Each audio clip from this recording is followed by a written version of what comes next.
اچھا، تو آج ہمارے پاس NV shop sales and marketing private limited کا مواد ہے. یہ کہہ رہے ہیں کہ یہ زندگی بدلنے کا موقع ہے. جی، اور بھارت کی نمبر 1 کمائی کی دکان بھی. یہ تو مطلب کافی بڑے دعوے ہیں. بالکل.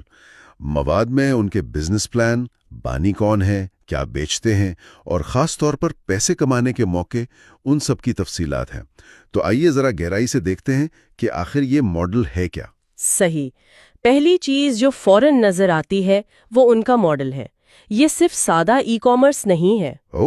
نہیں، بلکہ اس میں ریٹیل چین سٹورز بھی ہیں، اور B2B یعنی بزنس ٹو بزنس اور B2C یعنی بزنس ٹو کنزیومر، ان پلیٹ فارمز کا ایک امتزاج ہے. ان کا نعرہ بھی یہی کہتا ہے، e commerce plus earning opportunities equals NV shop. تو ظاہر ہے خریداری کے ساتھ کمانے کے مواقع پر زور ہے. یہ ملاپ ہی اسے دلچسپ بناتا ہے. اچھا، مواد میں بانیوں کا ذکر ہے. CEO ہے مسٹر MI احمد، جن کا وہ کیا کہتے ہیں ڈائریکٹ سیلنگ میں پرانا تجربہ بتایا گیا ہے. جی ہاں، اور مینیجنگ ڈائریکٹر ہیں مسز میناکشی یادو، جن کا فوڈ سائنس اور سماجی کام کا پس منظر ہے. ٹھیک، لیکن شاید ان کے پس منظر سے زیادہ اہم ان کا روڈ میپ ہے.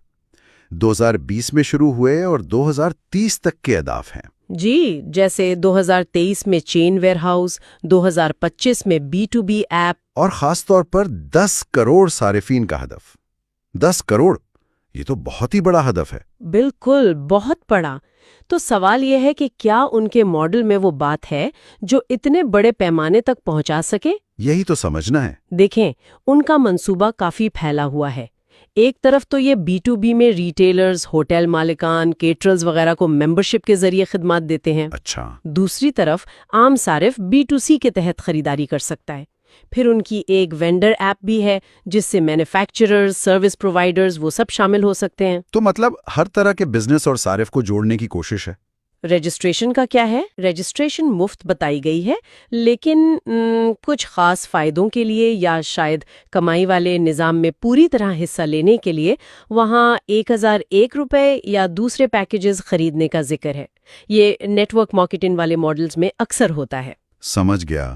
تو یہ صرف آن لائن دکان نہیں بلکہ پورا ایک ماحول، ایک ایکو سسٹم بنانے کی بات ہو رہی ہے. بالکل. مواد میں یہ بھی ہے کہ لوگ گھر سے کام کریں، اسمارٹ ورک کریں، نیٹ ورک بنائیں، ٹرینر بنیں. Helping plus earning plate form کا نعرہ بھی ہے. جی ہاں، اور اس ایکو سسٹم کا ایک اہم ستون ان کی مصنوعات کی وسیع رینج ہے. گروسری ہے، ڈیری، ہیلتھ کیئر، زراعت، FMCG. اچھا، خاصا پھیلاؤ ہے. ہاں، کپڑے، الیکٹرانکس، بہت کچھ. دعویٰ ہے کہ 600 سے زیادہ قومی اور بین الاقوامی برانڈز ہیں اور لاکھوں پروڈکٹس، آن لائن بھی اور آف لائن بھی. یہاں تک کہ AC ریپیئر جیسی سروسز بھی. جی، وہ بھی شامل ہے. یہ وسیع رینج شاید زیادہ سے زیادہ لوگوں کو اپنی طرف کھینچنے کا طریقہ ہے. اور پھر آتی ہے اصل بات، کمائی کا نظام. دستاویز میں 16 قسم کی آمدنی کا ذکر ہے. 16، یہ تعداد تو بہت زیادہ لگتی ہے. ہاں، 16 قسمیں واقعی قابل غور ہیں. اس میں ڈسکاؤنٹ پروفٹ ہے، referral bonus, matching bonus. Matching bonus پر روزانہ 5000 روپے کی حد بھی لکھی ہے. جی، کیپنگ کا ذکر ہے. پھر repurchase bonus, car fund 25 lakh تک، ہاؤس فنڈ 1 کروڑ تک، pension fund, rank bonus, royalty bonus وغیرہ وغیرہ.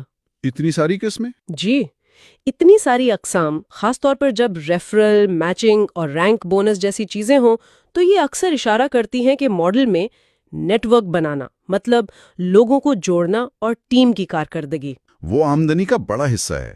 بالکل، وہ آمدنی کا اہم ذریعہ ہو سکتا ہے.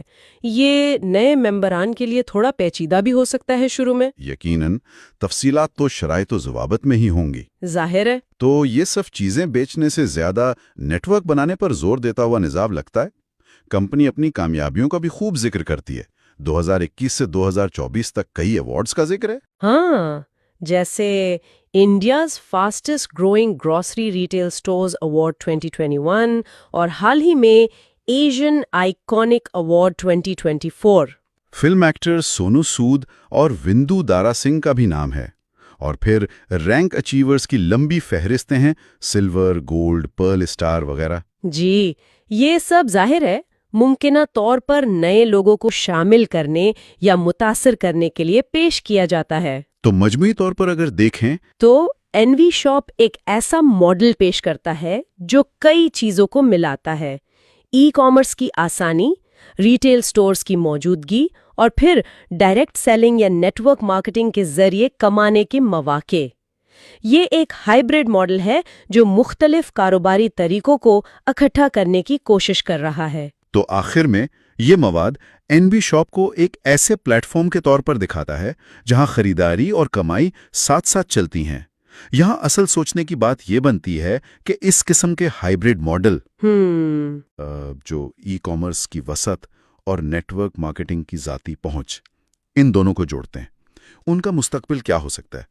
یہ روایتی ریٹیل یا صرف ای کامرس کے مقابلے میں عام صارف یا اس میں شامل ہونے والوں کے لیے کیا خاص چیلنجز لاتے ہیں اور کیا نئے مواقع پیدا کرتے ہیں؟ بالکل، یہ ایک اہم سوال ہے جس پر غور کیا جا سکتا ہے۔